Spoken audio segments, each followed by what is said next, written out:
ಓಂ ಶ್ರೀ ಗುರುಭ್ಯೋ ನಮಃ. ಹರಿ ಓಂ. 2025ರಲ್ಲಿ ಈ ಕುಂಭಮೇಳ, ಈ ಕುಂಭ ಪರ್ವ ಅಂತಕ್ಕಂಥದ್ದು ಜ್ಯೋತಿಷ್ ಶಾಸ್ತ್ರದಲ್ಲಿ ಯಾವ ರೀತಿಯಾಗಿರುತ್ತೆ, ಅದರ ಫಲ ಏನು ಅಂತ ನೋಡೋಣ. ಸಾಮಾನ್ಯವಾಗಿ ಈ ಕುಂಭಮೇಳ ಅಥವಾ ಕುಂಭ ಪರ್ವ ಅಂತಕ್ಕಂಥದ್ದು 12 ವರ್ಷಗಳಿಗೊಮ್ಮೆ ಬರ್ತಕ್ಕಂಥದ್ದು. ಇದು ಗ್ರಹಗಳ ಸ್ಥಿತಿ, ಗ್ರಹಗಳ ಯೋಗದಿಂದ ಉಂಟಾಗ್ತಕ್ಕಂಥದ್ದು ಅಂತ ಗೊತ್ತಾಗ್ತದೆ. ಒಂದು ಮತದ ಪ್ರಕಾರ ಸೂರ್ಯನು ಮೇಷರಾಶಿಯಲ್ಲಿರುವಾಗ, ಗುರು ಕುಂಭದಲ್ಲಿರುವಾಗ ಹರಿದ್ವಾರದಲ್ಲಿ ಕುಂಭಮೇಳ ಆಗುತ್ತೆ ಅಂತನೂ,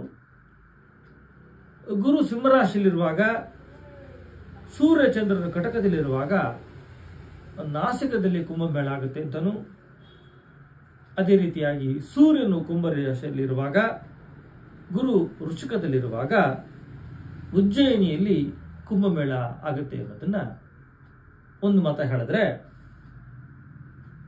ಈ 12 ವರ್ಷಗಳಲ್ಲಿ ಬರ್ತಕ್ಕಂಥ ಕುಂಭ ಪರ್ವ, ಕುಂಭಮೇಳ ಅಂತಕ್ಕಂಥದ್ದು ಸೂರ್ಯ ಚಂದ್ರರು ಮಕರ ರಾಶಿಯಲ್ಲಿರಬೇಕು, ಅಮಾವಾಸ್ಯೆ ಆಗಬೇಕು, ಗುರು ವೃಷಭ ರಾಶಿಯಲ್ಲಿರಬೇಕು.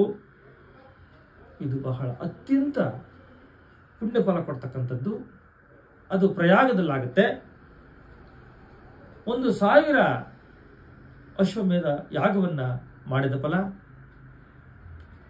100 ವಾಜಪೇಯಿ ಯಾಗವನ್ನು ಮಾಡಿದ ಫಲ, 1,00,000 ಸಾರಿ ಭೂ ಪ್ರದಕ್ಷಿಣೆಯನ್ನು ಮಾಡಿದರೆ ಎಷ್ಟು ಪುಣ್ಯದ ಫಲ ಉಂಟಾಗ್ತದೋ ಅಂತಹ ಫಲ ಈ ಕುಂಭಮೇಳದಲ್ಲಿ,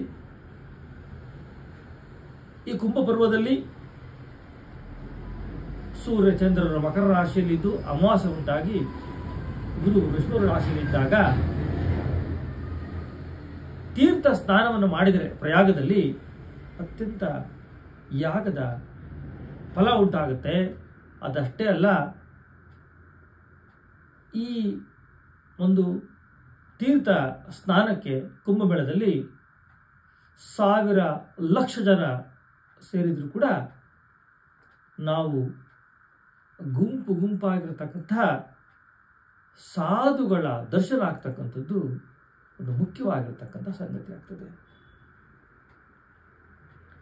ಆದರೆ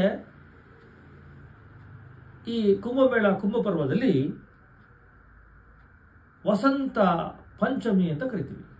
ಅದು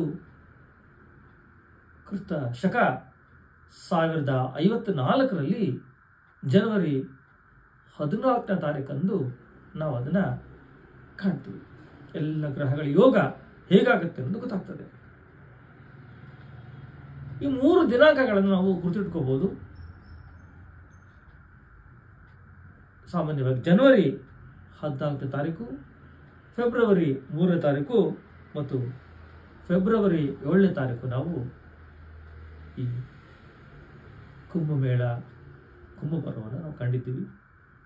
ಹಾಗೆಯೇ 2025ರಲ್ಲೂ ಕೂಡ ಈ ಸೂರ್ಯ ಚಂದ್ರರು ಮಕರ ರಾಶಿಯಲ್ಲಿ ಬಂದು